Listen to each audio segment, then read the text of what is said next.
Henry Ruggs had a huge week in week 2, catching 5 balls for 113 yards and a touchdown. The dude has legit speed. He can get downfield, burn defenses. He's fun to watch. There's a good chance that he's the fastest guy in the NFL. There's a very good chance he's got speed. He can get downfield. It's debatable, at least. It's the least debatable, but he's also fun to watch. And we're going to look at some of the tape.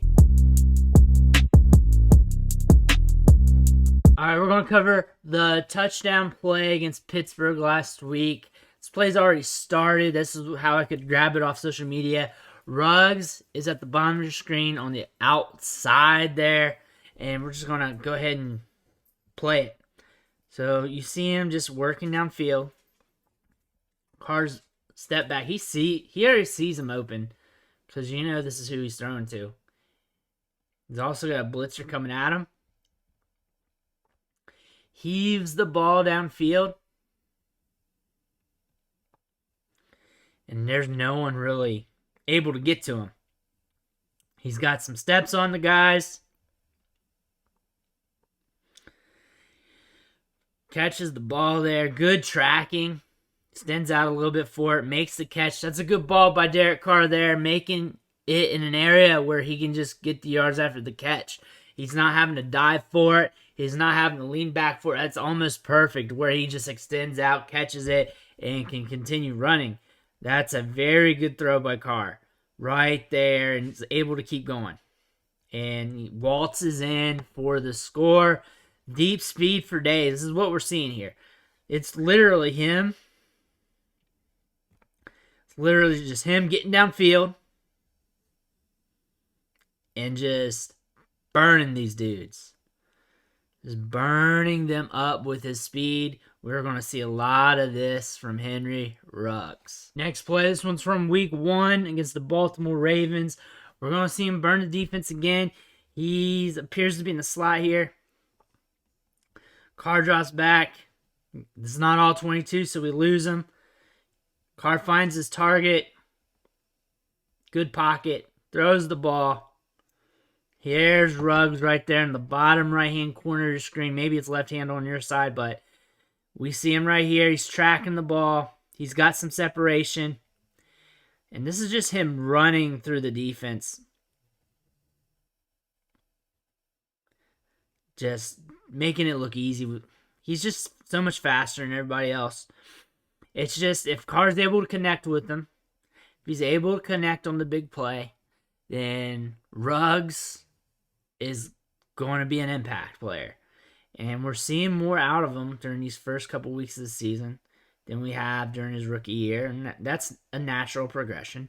And he does have a skill set to be successful. Okay, I got us some all 22 for us to play with. In this video, Ruggs doesn't get the target. He's severely missed by Carr. But we got an instance here as how he can win, how he can blow by the defense to get open. He's over here in the slot here on the bottom. We're going to go ahead and run the play. So he's off the line of scrimmage, and he's working quick. It's a little blurry. It's all 22. I had to snag this clip off social media. But he's working fast out of the slot. A little speed cut. Not even really a cut. He's like angling out. And look at the hole here. Carr throws underneath, but look where he's at. Carr makes his decision right about here, it looks like. I mean, I can't really confirm this because they're all blurry. And it's just a bad read by Carr. Just stuck with really bad read by Carr. Let's say he made up his idea around here. And we have Ruggs by the 40. No one really around him. Pocket's not too bad. I get it. You got a guy underneath. It's easy money. But you also got a deep shot here. That's easy money, especially if you can connect. You got a DB over top who can come over top. That's a little danger. And that DB's moving because he sees Carr kind of moving out here towards the flat. So we're playing Sunday morning quarterback on that. But you also got to trust your speedster, one of the fastest guys in the league, at least one of the fastest wide receivers in the league. You got to trust that. But it shows you that he's got the deep speed to really push the defense, take the top off the defense.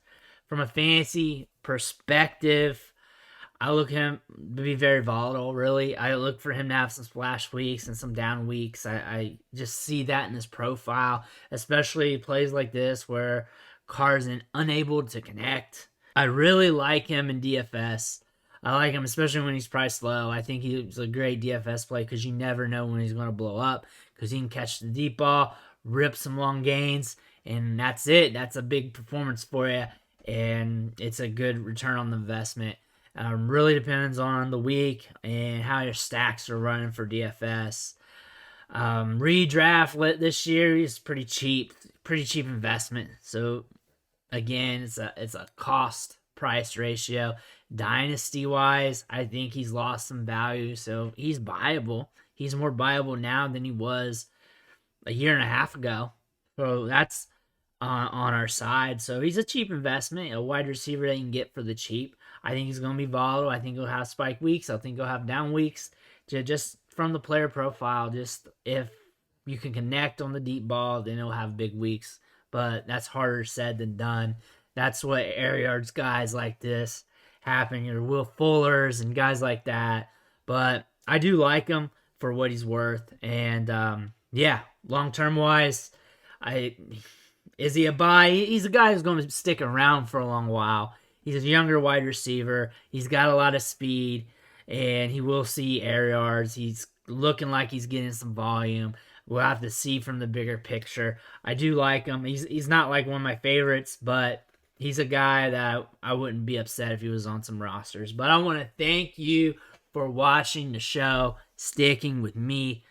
Hit that subscribe button on the way out. Every subscription matters. Fuels me to keep putting out this content. Fuels me to keep doing these film reviews, going over these highlights, these plays with a frame-by-frame scenario with you. Also, fuels me to help you with your fantasy teams. Again, I want to thank you for watching the show, and I'll catch you next time.